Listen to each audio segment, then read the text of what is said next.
Hello, good morning everybody. It is Mr. So English teacher from Guinea Conakry. I would like to explain a very important lesson here for you. It is about what we call vowels, ok? Salut de l'ensemble, vous êtes avec M. Sobo, professeur d'anglais. Je voudrais vous expliquer une leçon très importante ici à propos des voyelles en anglais, ok?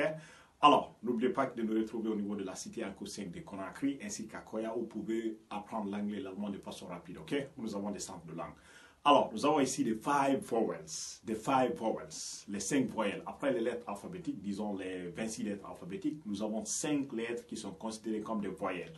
Alors, pour être capable de bien prononcer un mot, il faudrait que vous distinguiez quel texte on prononce, par exemple, ces différentes voyelles avec leurs différents sons. Alors, nous avons ici E, I, O, and U. OK? Donc, ce sont ces 5 voyelles qui sont là comme ça. Et nous avons E en première position. E. OK? Ça, c'est E. Mais le E là seulement peut avoir 3 sons. Le premier son qu'on a, c'est comme si on avait un mot en français. A. Par exemple, ici, pour dire H-A-T là, on prononce ça comme hat. We say hat. Pourquoi on dit hat? On ne dit pas hit. C'est parce qu'après cette voyelle, on n'a pas eu l'apparition d'une autre. OK? Après cette voyelle, on n'a qu'une consonne devant. Donc, on prononce comme si on avait un mot en français. Donc, on dit hat. Presque toutes les autres lettres là, c'est là que la lettre suit. OK? Si nous n'avons pas une autre voyelle après la voyelle, OK, introduite au niveau du mot, on prononce comme si on avait un mot en français. Alors, ici, on va dire hat. Hat, ça veut dire le bonnet. Après cela, nous avons fat. Et on prononce toujours la dernière lettre en anglais. On ne dit pas fa, mais fat, you understand me?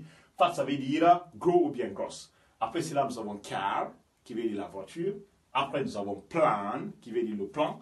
Après, nous avons rat, qui veut dire le rat. Après, nous avons mat, qui veut dire fou ou bien déranger. Après, nous avons can, qui veut dire pouvoir. C'est un auxiliaire modal, ok? I can't speak English, for example. You understand me?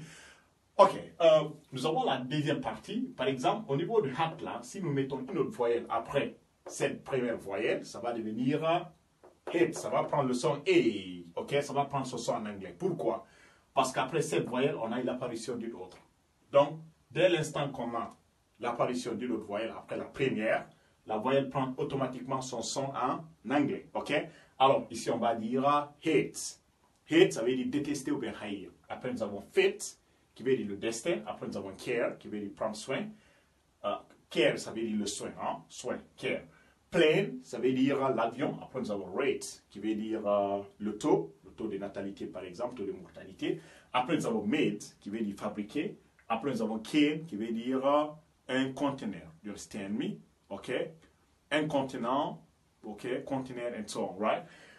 Donc, le troisième son, on a A. Si on a A plus Y en anglais, ça donne le son A. OK? Partout on a A, Y en anglais, c'est A qu'on dit.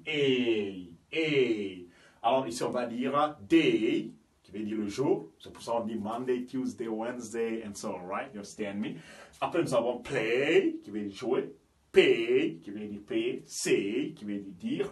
Pray, qui veut dire prier. May, qui veut dire le mois de mai, ou bien un auxiliaire modal, mais qui veut dire aussi pouvoir, ok?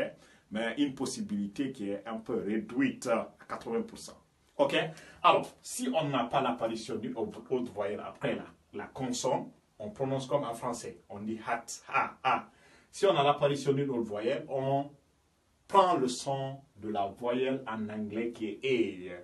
Maintenant, si on a A plus Y en anglais, on prononce A. OK, they, say, pay, and so on, right? OK, après cela, nous avons la deuxième lettre. La deuxième lettre, c'est I. I. La lettre là aussi suit la même règle que E. Ici, par exemple, le E, le I qui est là, parce que ça, c'est son son de base en anglais, mais il peut avoir le son E, comme si on avait un mot en français. OK? Alors, si on a B et D, nous allons dire bed. Pourquoi on dit bed, on ne dit pas beat? C'est parce qu'après cette voyelle, il n'y a pas eu l'apparition d'une autre. OK? Après la voyelle là, on n'a qu'une consonne devant. Donc, bed, ça veut dire le lit. Après cela, nous avons let. Let, ça veut dire laisser. OK? Laisser ou bien permettre. Après, nous avons set, qui veut dire fixer ou bien arranger. Pet, ça veut dire un animal de compagnie ou bien un animal domestique. Sell, ça veut dire vendre. Tell, ça veut dire dire. Well, ça veut dire bien. OK? Ou bien bon.